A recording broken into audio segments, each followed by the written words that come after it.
There's a version of success nobody warns founders about. This is the one where revenue grows, the team expands, the business looks impressive from the outside, and yet your life quietly disappears inside it. George Rivera knows that version intimately.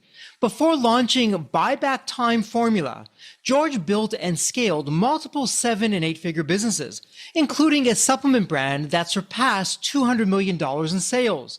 He spent decades in the trenches of direct response, e-commerce, real estate, and operational leadership, learning what most entrepreneurs only realize too late. A business can make you wealthy while stealing the very life you are trying to build. What makes George compelling is not just the scale, it's the reckoning behind it. He's lived the burnout, the pressure, the family tension, and the identity shift that comes when you realize hustle is not a strategy. Today, through the Buyback Time Formula, he's helped founders reclaim countless hours a week, redesign their companies so they stop being the bottleneck, and build something that creates freedom instead of dependency. George's work sits in that rare space where business design becomes personal truth. Not just how to grow faster, but how to stop losing yourself while doing it. And before we hop into the podcast, a quick word from our sponsor, Deep Wealth and the Deep Wealth Mastery Program. We have William, a graduate of Deep Wealth Mastery, and he says, I didn't have the time for Deep Wealth Mastery, but I made the time and I'm glad I did. What I learned goes far beyond any other executive program or coach I've ever experienced. Or how about Bruce? Bruce says, before Deep Wealth Mastery, the challenge I had with most business programs, coaches, or books was that they were one-dimensional. Through Deep Wealth Mastery, I'm part of a richer community of other successful business owners. The idea shared forever changed the trajectory of the business, and best of all, the experience was fun. And we'll round things out with Stacy. Stacy said, I wish I had access to the Deep Wealth Mastery before my liquidity event, as it would have been extremely helpful. Deep Wealth Mastery exceeded my expectations in terms of content and quality. And you know what, my Deep Wealth Nation, why they're saying this is because Deep Wealth Mastery, it's the only system based on a 9-figure deal. That was my deal. And as you know, I said no to a 7-figure offer, and I created a system that we now call Deep Wealth Mastery that helped myself and my business partners welcome from a different buyer, a different offer, a 9-figure exit. So if you're interested in growing your profits, preparing for a future liquidity event, if that's 2 years away or 20 years away, and you want to optimize your post-exit life, Deep Wealth Mastery is for you. Please email success@deepwealth.com. Again, that's success, SUCCESS, at deepwealth.com. We'll send you all the information about Deep Wealth Mastery, otherwise known as Scale for Ultimate Sale. That's where you want to be. You want to be with other successful business owners, entrepreneurs, and founders just like you who are looking to create market disruptions, and they want to lock in their financial freedom and have success and fulfillment. That's the 90-day Deep Wealth Mastery Program. It has your name on it. All you need to do is take the next step. Send an email to success@deepwealth.com. Deep Wealth Nation, welcome to another episode of the Deep Wealth Podcast. Well, Deep Wealth Nation, let me ask you this. When it comes to your time, how are you doing on that? Do you have any time? Are you working 7 days a week, 26 hours a day? You just don't have the time and you're burnt out, you're tired, you're afraid, you're frazzled, and your time is, well, yeah, one day I'll get my time back. Well, what if there was a better way? And you're probably saying, Jeffrey, well, what's that better way? If there was, I would have found it. No, you haven't, but you've come to the right place. We have a very special guest in the House of Deep Wealth. You heard it in the official introduction. We have a fellow founder, entrepreneur, and author, a podcast maestro. George, welcome to the Deep Wealth Podcast. It's an absolute pleasure to have you with us. Now, there's always a story behind the story. So, George, what's your story? What got you from where you were to where you are today? Yeah, thank you, Jeffrey, for having me. So it really began, this is 11 years ago now, in 2015. My father started his 40th year of his medical practice, very successful. And early on in the year, he got diagnosed with cancer, given a few months to live. And fast forward 10 months or so into the year, he's a couple of weeks before passing away, and he tells me, don't miss Leo's games. I missed too many of yours. Oh, and wow. that hit me like a ton of bricks when he said that. Because first, flashback to the 90s when I played basketball in high school, young teenager, and out of about 40 games, I'd say my dad only attended one of those games. I remember I looked to the stands after scoring a basket where I'd hope I'd see my dad's big smile there, but nope, completely empty. But my teammates would score and their dads were cheering like crazy. And I remember looking at another dad and I was like, I wish that was my dad. And I didn't know how to process that. I'm a young teenager, but fast forward to that time in 2015 when he said that, it was this beautiful closure to trying to understand what that was in my life. But then the other side of it, probably the more important side, because that was more current, is that, oh my gosh, I'm version two of my dad all over again. I'm being the quote great provider that he was. I'm doing the same thing, but I'm doing that in exchange for my presence. And like I said, he mentioned my son's name in that statement, and his name's Leo. He was just almost a year at that time. And I'm already missing the moments of the first of a child, the first time that he's walking, talking, and just doing different things. And I'm depending on my wife to send me videos and pictures and with a little message in the text of, hey, you missed another moment. And I'm just like, oh, very painful. So when he said that, I said, that is going to end right here. No more of this stuff. This is going to change right now. Actually, it's going to start tomorrow because today I'm working 16 hours. And The proverbial tomorrow. It'll start tomorrow. yeah. And so I was living in the whole tomorrow thing for 3 years. And so, yeah, that's how this whole thing started, was my dad's pretty much deathbed statement, deathbed confession of him missing my games and to not repeat his pattern. Wow. I mean, my goodness. Well, firstly, condolences on your father passing away. Never easy when anyone passes away, especially a parent. And so I'm wondering, George, it's easy to look back now, but when you're in it, you're in it. It's like the frog in boiling water. You just don't know it before it's too late. So I'm wondering, when you look back at the version of you, you're this hard charging founder and entrepreneur, you're doing all these things. On paper, you're winning. But to what you're sharing with us, well, hey, yeah, Jeffrey, I was losing some time. I wasn't there with the family. What was the lie that you were telling yourself, that you were believing? You're drinking your own Kool-Aid. Well, this is why I'm doing what I'm doing. What was that lie that was resonating with you back in the day? Yeah, I'd say the big lie is just like I'm doing it for my family. And it's like the family never asked for that specifically. The family never asked for, yeah, let's go ahead and make as much money as you can. We don't need you at home. Like they never said that, but that's essentially what they were receiving.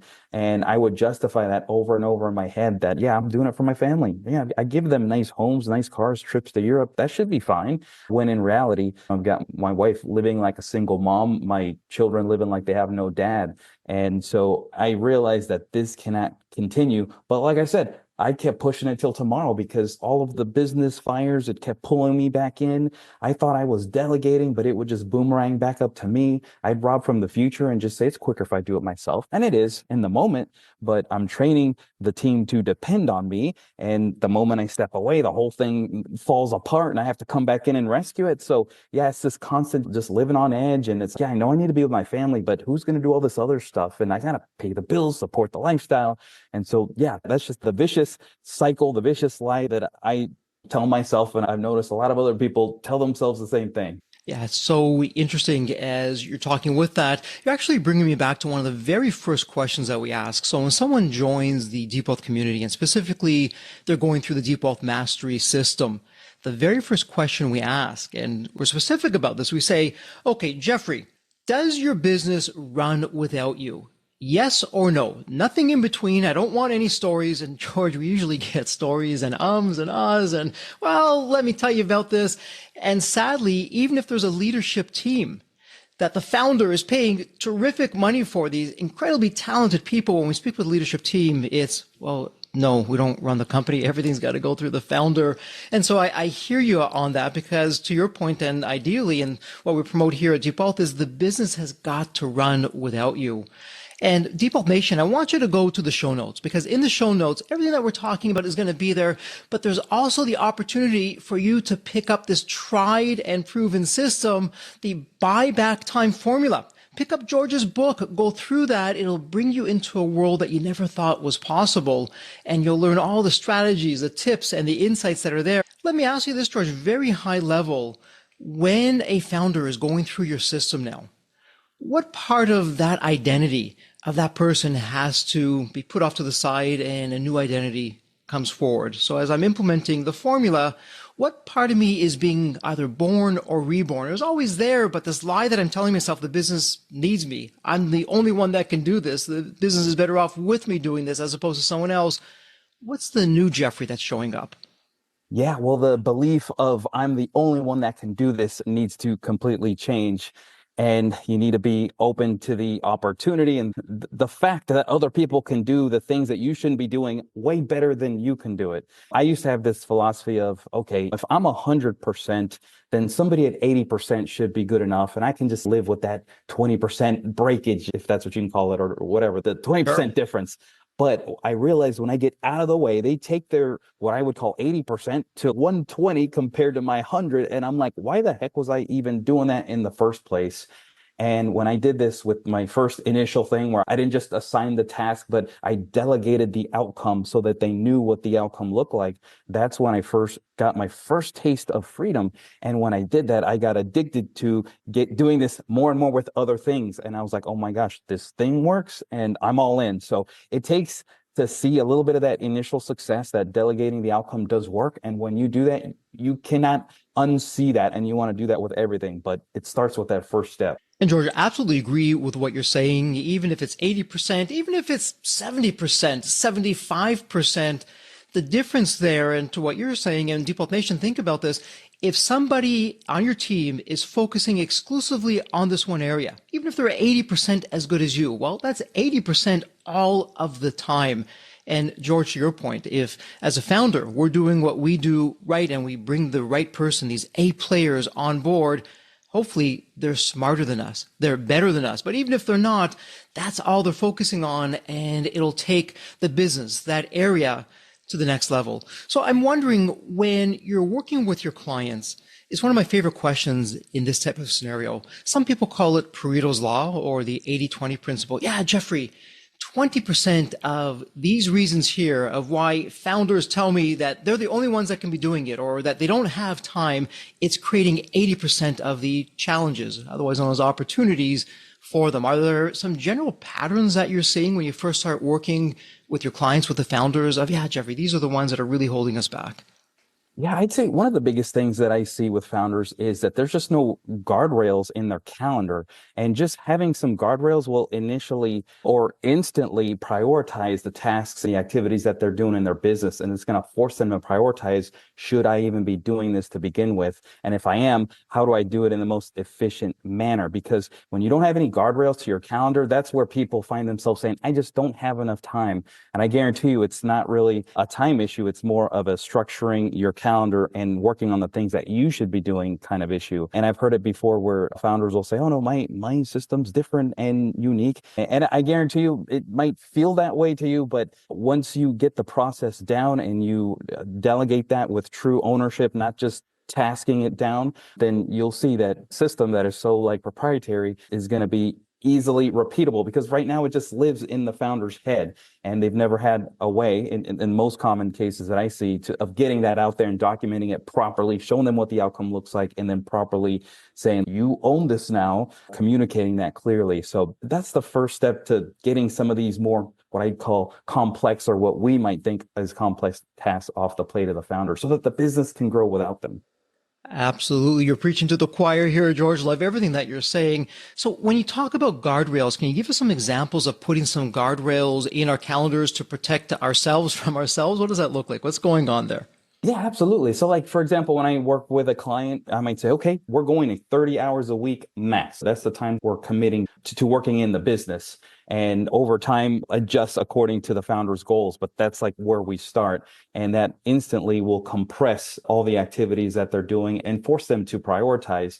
But also we need to plan some white space for thinking in the business, because the job of the founder, or the role of the founder, should be to bring in revenue for the business and bring in opportunities to grow the business, not doing things that are important in the business but doesn't necessarily move the needle. Those are the activities that need to be off the plate of the founder. So when you structure their calendar, keep it tight. I suggest people figure a time that they want to be done working for the day. For me, it's 5 o'clock Central Time. I'm done.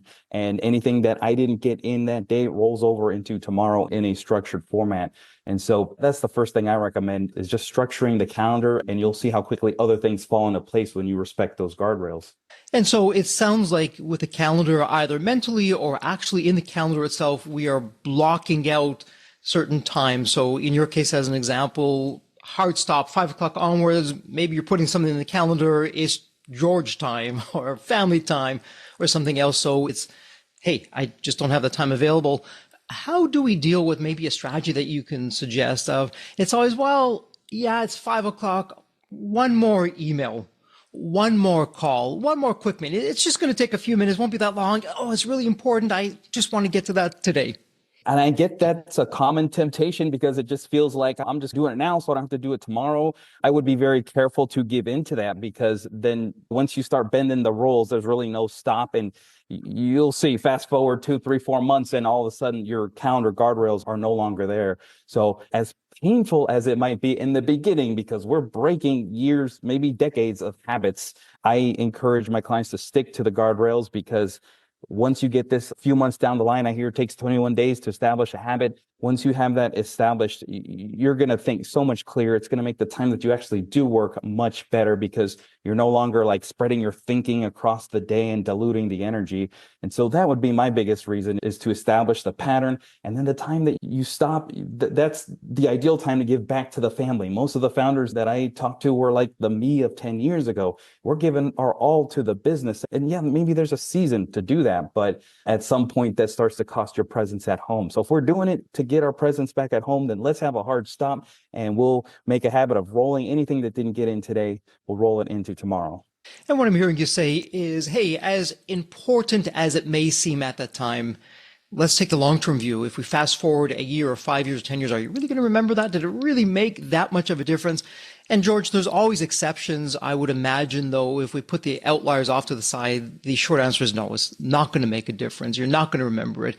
Being with your family, being with your children, being with your loved ones, that is going to make all the difference. So I'm wondering if you'd agree or disagree with this, would love your thoughts on this. If what some founders are calling a time problem, is it actually a courage problem? Yeah, that's a great question. I do believe it is a courage problem. It's something that the founder has to say, things are changing and it's not going to be like it used to be. And that does take courage to essentially turn the boat. Maybe it's like turning the boat in the middle of the ocean. It's not a quick and simple thing. And it might be sound easier than it is to actually do in real life, but it does take courage to want to say that I'm done doing it the old way. And here's a new way to do it, because now you're communicating with your team differently. And some of them might be shocked a little bit at the change. They're like, oh, we're so used to just handing you stuff and you always finish it for us. And now you're telling us we have to like go through a process. There could be some initial pushback depending on how loose the system was prior. But yeah, it does take courage to say, this is the old way. It wasn't working. It's not working for me now. And this is the new way. And I'm going to make the steps to make it happen. And before I ask my next question, I'm going to share one of my favorite surveys. So there's a company out there called Glassdoor. We actually speak about this in the Deep Wealth Mastery program. And Glassdoor is where a company's team members, the employees, they will go and they'll give very honest reviews of, well, what the company is like to work for. What's the leadership like? How's the culture?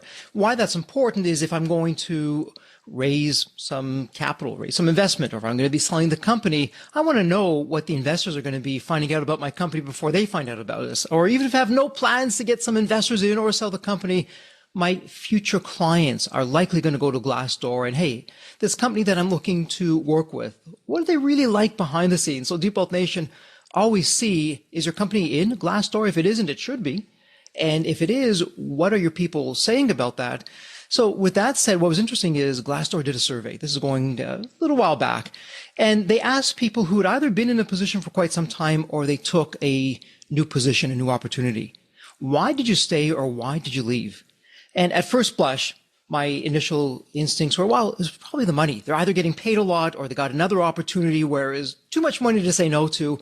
Interestingly, George, money was at the bottom of the list. What made the top of the list? What's the vision of the company? How are the founders? How are the leaders? What's the culture like of the company? And so with that in mind, here's what's coming to mind in terms of my next question. When as a founder, we are being too involved, everything has to go through us.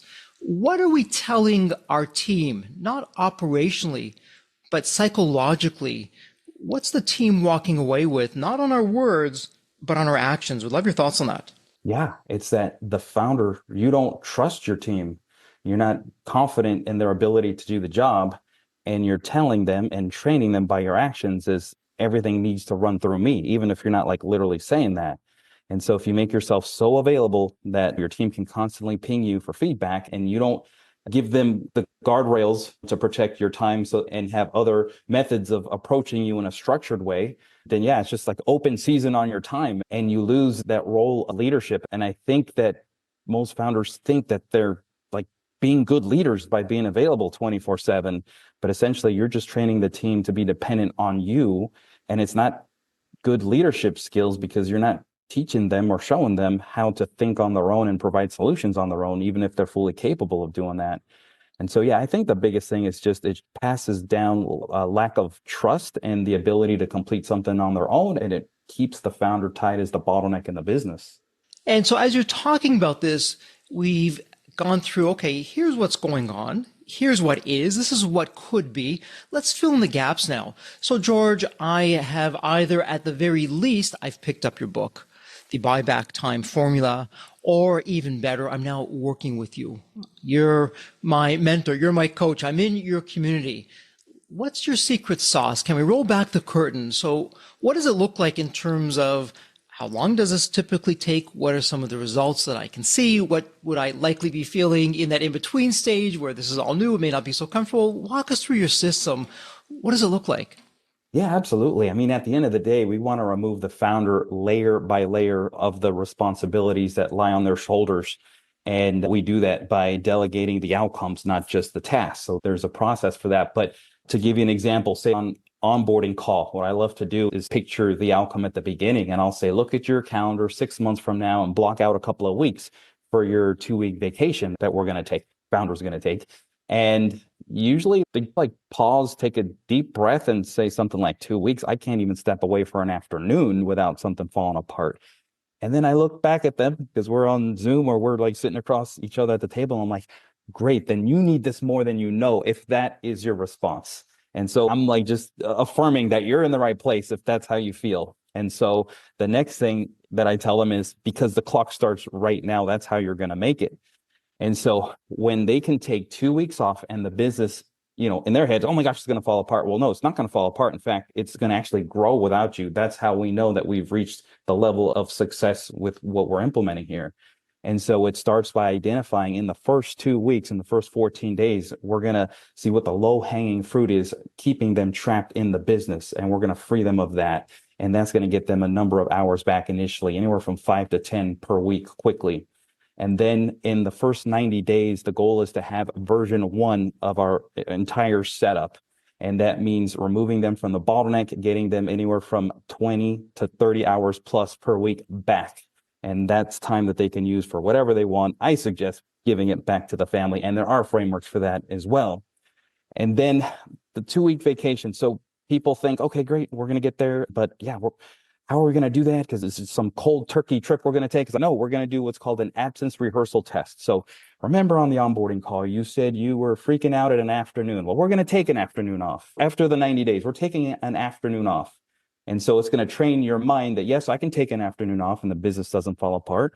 So what happens? Maybe accounting didn't get an invoice email or fulfillment didn't get some notice. Okay, maybe it comes a few hours late. That doesn't break a business apart. But now we know that if we're going to take an afternoon off, we need to tie up that little leaky bucket. And then we'll take a couple of days off in the middle of the week. And then maybe another little leaky bucket gets exposed and we tie that up. And now as we go into the 2-week vacation, we have already stress test our systems in a real world scenario. We've also trained the founder that the world will not fall apart if I take some time away from my business. And we've also established the key metrics in the business that every founder needs to know on a daily basis so that all the founder needs to have is a quick snapshot at a same time every day of the main 5 to 8 key metrics in the business so that they can see that not only is business good, it's also growing, and that relieves their nervous system and they can plug into the family and be fully present on their vacation instead of worrying about their business. And then they come back and they're refreshed, and basically we're just there now making sure that we're implementing everything properly, staying true to what we've committed to, and yeah, just enjoying the time that we get back. And George, there was 2 words that you said just now, absolutely love, stress test. And a great example of that is when I have my yearly physical. stress test is done where I'm walking or running for a period of time. Well, how's my heart rate responding? Physiologically, how am I doing? Because if there's going to be an issue, I want to know about that now before it's too late. And in the Deep Wealth Mastery Program, actually, step 4, due diligence, one of the things that we ask the founders to do is exactly what you're talking about. Hey, let's do some stress tests on the business. And I love what you're saying. If you can't be away for an afternoon, how in the world is the business going to grow without you? So let's see what those weak points are. And once we see that, okay, great. Not great that it happened, but great that we know about that so we can now address that, get rid of that, and get out there. And let me share something with you, because sometimes you're never the prophet in your hometown. And what I share in the Deep Wealth community with Deep Wealth Nation, there are members in Deep Wealth Nation in our community. George, they are working fewer than 10 hours a week in the business, not because they have a business that's on the decline. It's a thriving business. Some of them are huge businesses. They're in more of a board of advisory role. They have the right people doing the right things. The pushback that I get on that is, yeah, Jeffrey, that's a one-off and can't happen, or that could never happen in my business. My business is different. Can you share for Deep Wealth Nation why that's actually the way things should be, and how you're helping founders and the people going through your system go to something that's like that they can achieve that? Yeah, absolutely. And I totally get that concern, because that was my concern as I was working myself out of my founder prison to reach the ultimate freedom that I was desiring. And so, yeah, it's basically getting everything out of the founder's head that's keeping them trapped in the business as the bottleneck. And once that's out of the head and into systems and frameworks that you can properly delegate with ownership and showing them what the outcome looks like, that's when freedom starts to happen. And like I said earlier, you get addicted to it. You want to do it to everything that you can think of that you know that you shouldn't be doing. And then what that does is, in those low hours that you're working per week, you are working in your zone of genius, no longer bogged down by these random questions and pings that you get from your team, because context switching is one of the killers of productivity. When you're working on your zone of genius, and in my case it's sales and marketing, and then I get a question about a tech issue, then I have to stop that side of my brain to address something else, then to come back and try to think of where was I, and then, oh, well, I'm done working for the day, or whatever might happen. It completely destroys the creative mind and the zone of genius that every founder should remain in. So when you get all that stuff off of your plate, those smaller hours that you work are dedicated to bringing in revenue for the business. And so at a high level, sometimes people don't understand the concept is, how can I make more money by working less? That just doesn't make sense. But this is how you do it. You're not neglecting all of the tasks that the business needs to run. You're essentially delegating that intelligently, and you're only focused on your zone of genius. And that's how businesses grow while working less. Absolutely love that, George. And Deep Wealth Nation, one thing I want you to think about is what George was just talking about, because you're right, George. You just reminded me of a study we talk about in Deep Wealth Mastery. There's a researcher, her name is Gloria Mark, and she did a study exactly on this of when I get interrupted. The interruption could be a phone call, it could be an email, it could be a ping going off on my phone. Maybe I have a notification from one of the apps. Doesn't matter what it is. Every interruption, she found on average, it took 23 minutes and 15 seconds to get back into the zone, to get back into focusing. So we do a quick thought experiment here. Let's just call it 23 minutes. And let's just say it's an 8-hour day. And I know for what we're talking about, the symptoms here, people are working more than 8 hours and they shouldn't be, but let's just take 8 hours a day. So in a typical 8-hour day, if I'm doing the math correctly, it's something like 20 interruptions. 20 interruptions, that's 8 hours it's taking me to get back into the zone. Well, the day's over before it began. And so think about that, Deep Wealth Nation. What is this costing you? Because the business isn't running without you, because you don't have some of that downtime. And George, I don't know about you, some of my biggest breakthroughs happened when I wasn't in the business. I was off doing something else. I get this flash through of an idea. Wow, let's do that. And bam, we create a market disruption or profits go up. So I'm absolutely with you. Let's eliminate where possible those distractions, and let's make sure we have the right people on the right bus, on the right seat, doing what they're doing. So here's a question for you. Again, my own data point of one with Jeffrey here. If I'm really honest with myself, back in the early days when I was just slugging it out there and doing the grind and everything else, part of being that busy where I didn't have the time, it was rewarding myself. That feeling of being overloaded, it was giving me that sense of, well, I'm needed, or there's some other kind of reward. And it's almost like a dopamine hit. When you look at the clients that you're working with, what's the most dangerous reward that a founder does get when they're staying overloaded? Yeah, well, you nailed it there with the dopamine hit, and that keeps the founder essentially addicted to remaining being the hero. So there's like an identity complex there that needs some loving adjustment there. And one of the things that I like to remind them of that is if you want to be a real leader, then you show them how to think on their own versus doing everything for them. That's how a real leader operates. And so slowly but surely, and sometimes it happens quicker, but it's that identity shift is where it really has to begin, because sure, you could change for a few days, but if your identity doesn't shift, then you revert back to being the hero and you're like, oh yeah, I remember how good this feels. And that's the big threat. When founders get their time back, it's giving it right back, doing other things to fill that need. And so, yeah, the identity shift is key, and finding your dopamine in other ways than being the hero is key as well. Absolutely. And I'm wondering, let's go back to something that you shared, and I completely resonated with that. As founders, there's a better to great likelihood that the initial intention when we create the business, it's for freedom of time, having financial freedom of schedule, all those other kinds of things that are going on. And so it's a good intention, but oftentimes, as we've been talking about, those intentions, well, it goes off track and we don't even realize it along the way. So let's help Deep Nation begin to really see what's actually happening as opposed to the story that we're telling ourselves in our minds.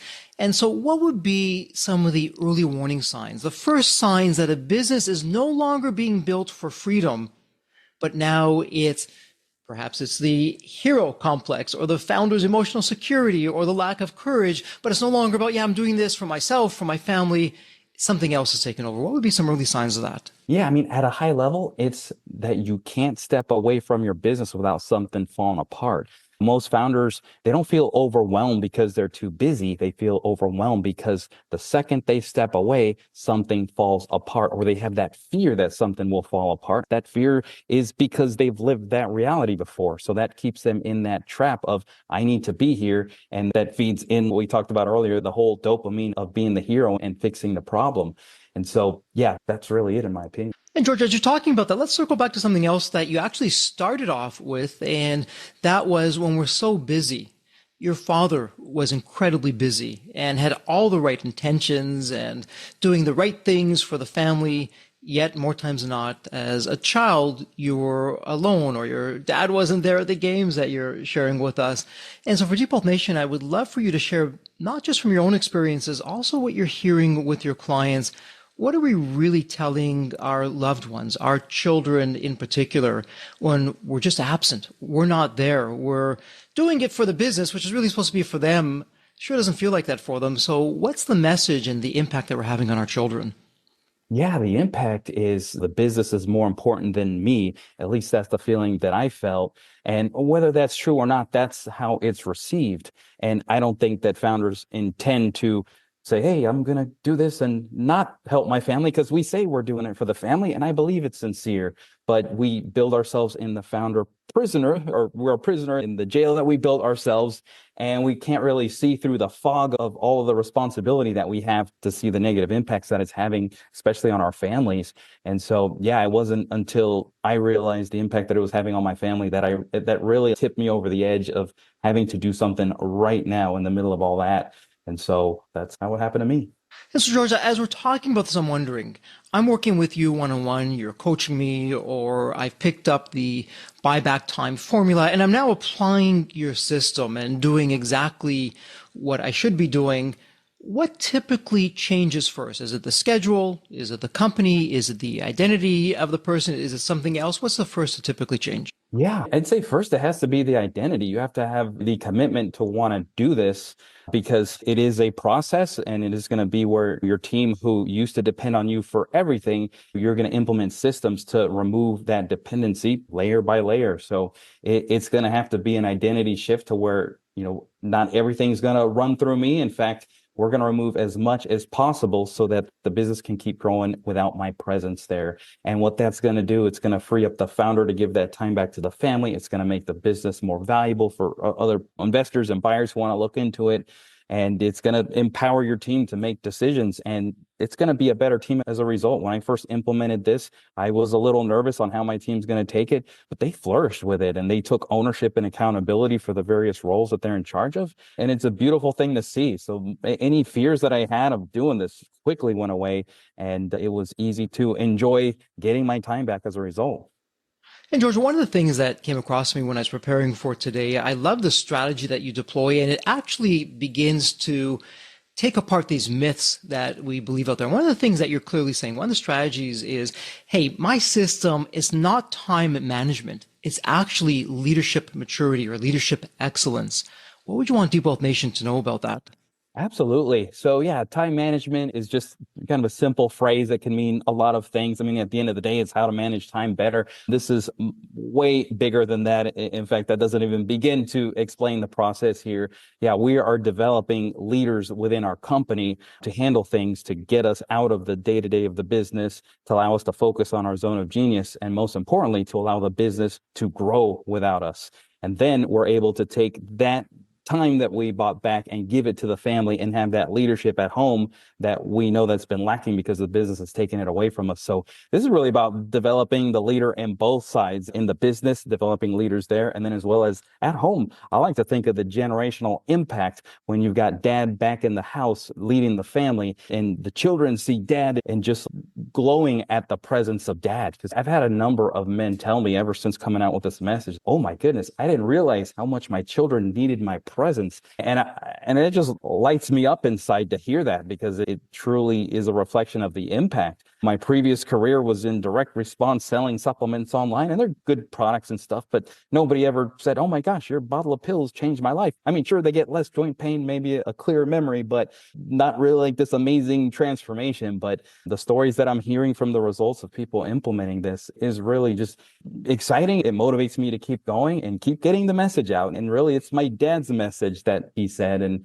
I first had to apply it to myself, but now that I have, I want to get that message out to as many founders as I can. And so, George, let's talk about that because it's an incredibly important point. In Deep Wealth Nation, what we're about to talk about now is instrumental. It is a life changer. It's a game changer because, George, we can both agree we're not doing this for the sake of doing this. We're not doing this just so we have more time and to do whatever with. We're doing it for a reason. And I love what you just said is people that are going through the buyback time formula and they're now applying this to their lives, to their business. They're emotionally, mentally, physically actually restoring themselves, and they're showing up the way that they were intended to show up. So what have you heard, not just with yourself, also with your clients in the community of, yeah, with my family or with my life partner or my significant other, this happened or that happened, or I got these comments and it just shocked me how I was the other way. I'm never going to go back to that way. Anything that you can share with us? Yeah, I mean, one of the biggest ones, because of my dad's messages about games specifically, I get a number of dads who will just text me that they're at the game and a picture of their child dribbling the ball or swinging the bat. And to me, that's just such an honor to take part in that. It's all the client taking responsibility for where they were and where they are now. But I'm just so thankful to have been played a small part of that. And then I imagine my dad smiling from somewhere. Hey, thank you, son, for getting that message out, because I can just tell you, like, I was there at that deathbed moment. My dad didn't say, I'm so thankful I blew your game for that client meeting or that insert business excuse. Honestly, you will never remember the name of that client or even what that problem was that you missed your kid's game for, but you will remember whether or not you made an effort to be at those games. Those things you'll never forget. And so my goal is just to let's be conscious and aware of it now. Let's not wait to then have these regrets. Let's do the best we can now. And I know nobody's going to be perfect, but now that you can't unknow this stuff. Absolutely.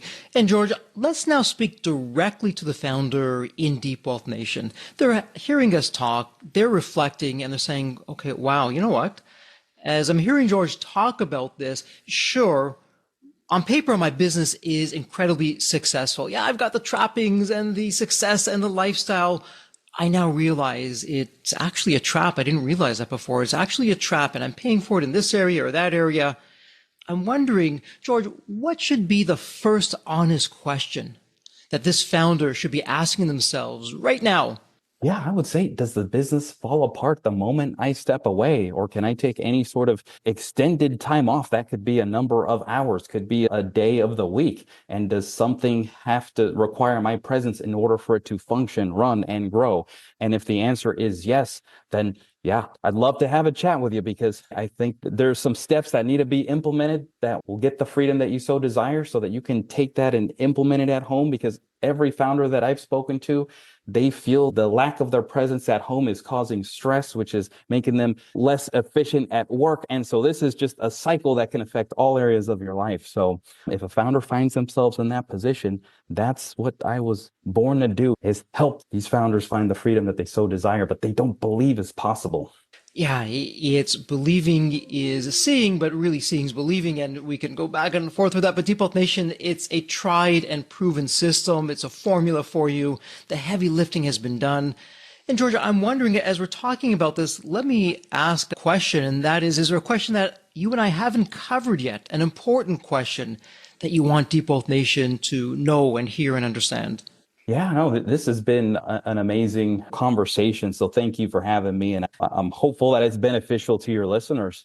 No, we covered just about everything. I think just to reiterate the fact that we don't want to make it to our end days and have regrets. Let's be aware of that now and know that as you are working in your business, you're scaling one of two things. You're either scaling freedom or you're scaling chaos.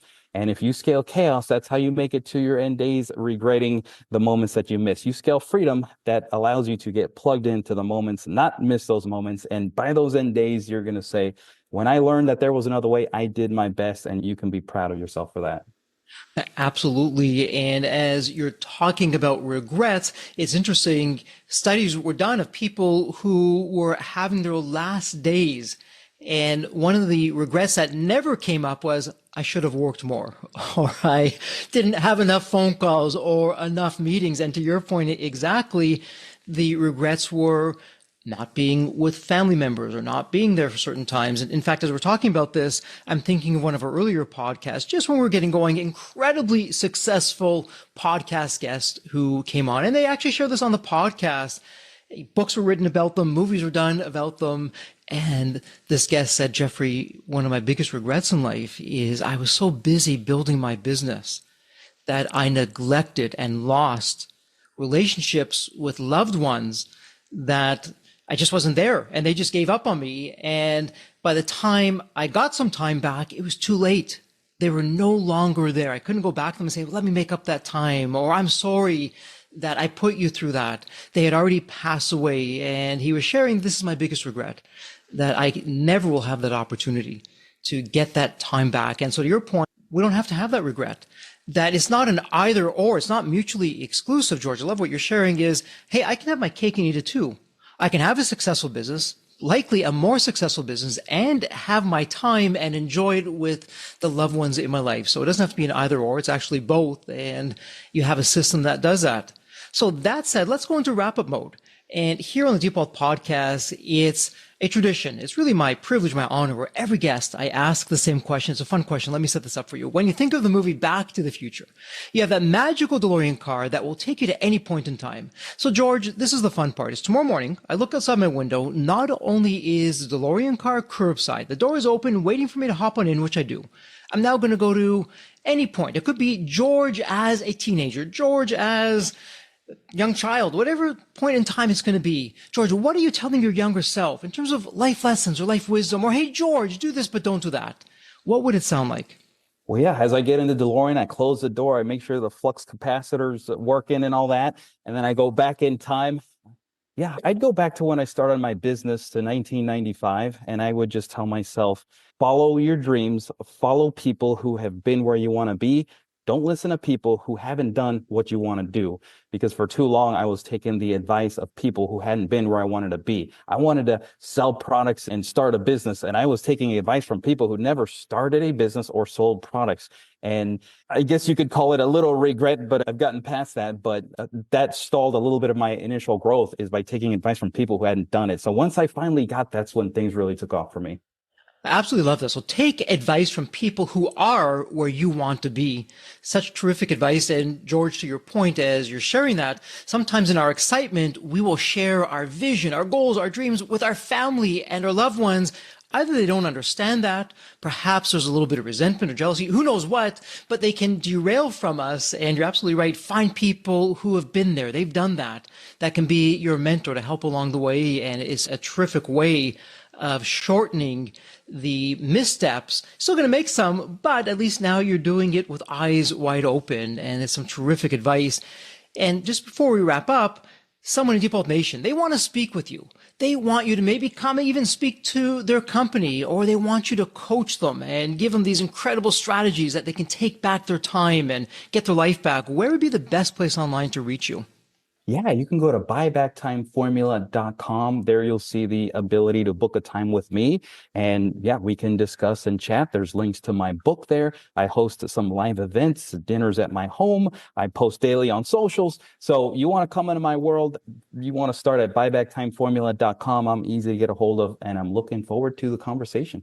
Deep Wealth Nation, it doesn't get any easier. It's a point and click. Everything is there in the show notes. Go to the show notes, take up George on his offer, pick up the book, speak to George, start implementing the system. You'll be a whole lot better for it. George, that said, congratulations. It's official. This is a wrap. And as we love to say here at Deep Wealth, may you continue to thrive and prosper while you remain healthy and safe. Thank you so much. So there you have it, Deep Wealth Nation. What did you think? So with all that said, and as we wrap it up, I have another question for you. Actually, it's more of a personal favor.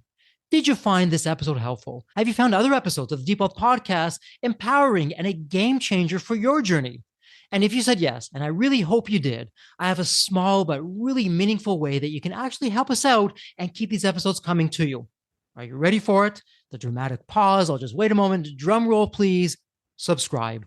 Please subscribe to the Deep Wealth Podcast on your favorite podcast channel. When you subscribe to the Deep Wealth Podcast, you're saving yourself time. Every episode automatically comes to you. And I want you to know that we meticulously craft every one of our episodes to have impactful strategies, stories, expert insights that are designed to help you grow your profits, increase the value of your business, and yes, even optimize your post-exit life and your life right now, whatever you want that to look like. And every time you subscribe and a fellow entrepreneur subscribe, it's a testament to how together, yes, we are changing the social fabric of society.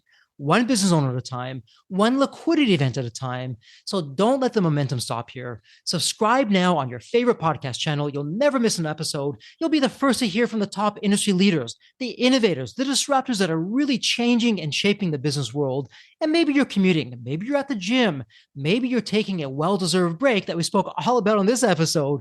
The Deep Wealth Podcast, it's your reliable source for the next big idea that could literally revolutionize your business. So once again, please hit that subscribe button, stay connected, inspired, and ahead of the curve. And again, your next big breakthrough moment, it might just be one episode away. Maybe it was even this episode. So all that said, thank you so much for listening. And remember, your wealth isn't just about the money in the bank. It's about the depth of your journey and the impact that you're creating. So let's continue this journey together. And from the bottom of my heart, thank you so much for listening to this episode. And as we love to say here at Deep Wealth, may you continue to thrive and prosper while you remain healthy and safe. Thank you so much. God bless.